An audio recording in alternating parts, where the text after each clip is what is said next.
नमस्कार दोस्तों, आप सभी लोगों का हमारे YouTube चैनल प्योर मैथ्स में बहुत बहुत स्वागत है। आप हमारे YouTube चैनल प्योर मैथ्स को हर लेवल मैथमेटिक्स के लिए विजिट कर सकते हैं। इसमें बहुत सारे उपयोगी टॉपिक्स आपको बहुत बेहतरीन ढंग से क्लियर मिलेंगे। प्रीवियस टॉपिक में हम लोगों ने बात किया था सीक्वेंस के टाइप्स की, ऑपरेशन ऑफ सीक्वेंस की। आज हम बात करने वाले हैं कन्वर्जेंट और डाइवर्जेंट सीक्वेंस की। सीक्वेंस कब कन्वर्जेंट होंगे और सीक्वेंस कब डाइवर्जेंट होंगे। यहाँ पर मैं अभी कन्वर्जेंट सीक्वेंस की बात कर रहा हूँ।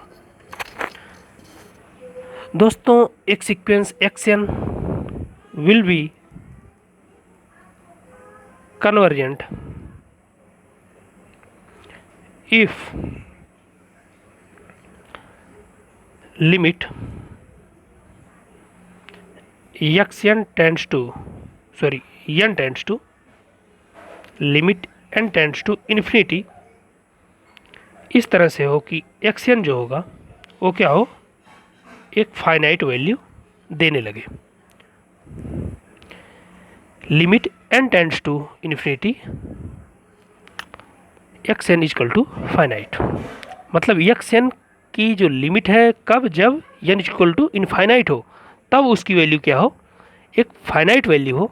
तो इस तरह का जो सीक्वेंस होगा वो क्या होगा दोस्तों, कन्वर्जेंट होगा। उदाहरण के लिए जैसे आप लोगों को बेहतर समझ में आएगा कि एक सीक्वेंस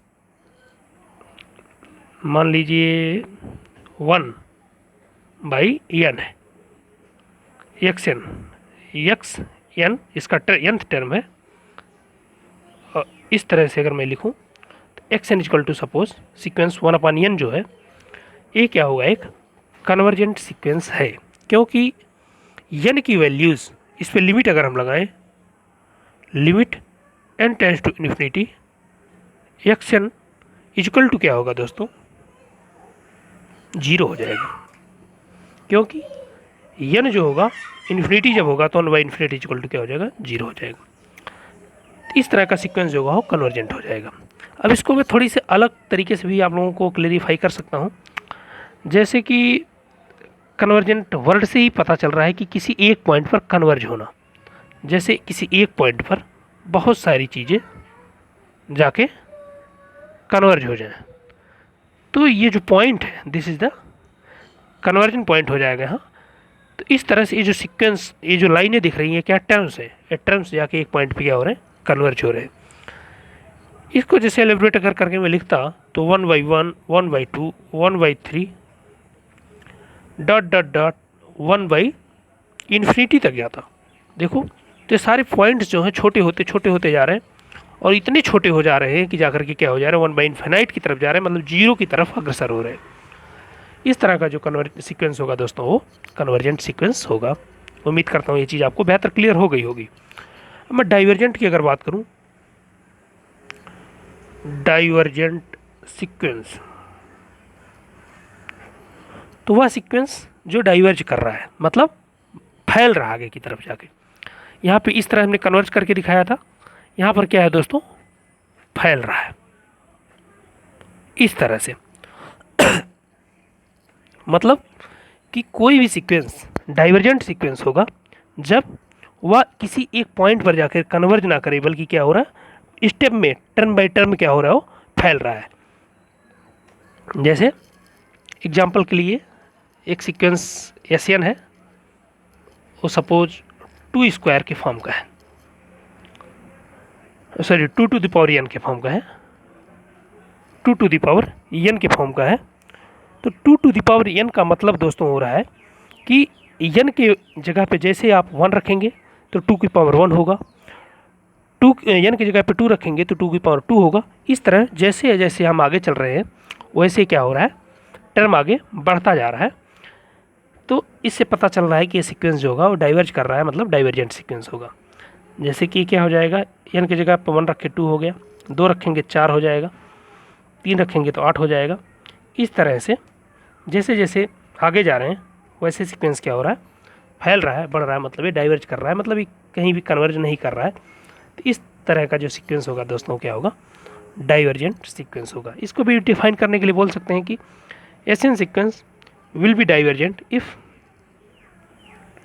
यहाँ लिख देता हूँ, s n a sequence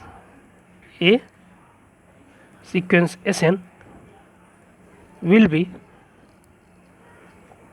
divergent sequence if limit n tends to infinity xn is equal to infinite value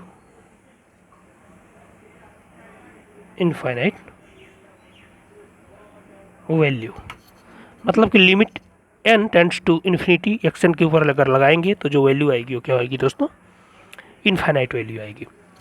इस तरह इसको भी डिफाइन किया जा सकता है, डाइवर्जेंट सीक्वेंस को डाइवर्ज कर रहा है। इस तरह कन्वर्जेंट सीक्वेंस को डिफाइन किया जा सकता है कि जो कन्वर्ज कर रहा है एक पॉइंट पे। तो मैं आशा करता हूँ कि आप लोगों के कन्वर्जेंट सीक्वेंस और डाइवर्जेंट सीक्वेंस के दोनों के बारे में बेहतरीन समझ में आ गया होगा। एक छोटा सा टॉपिक बचता है ऑस्किलेशन का, उस पर भी मैं चर्चा करूँगा।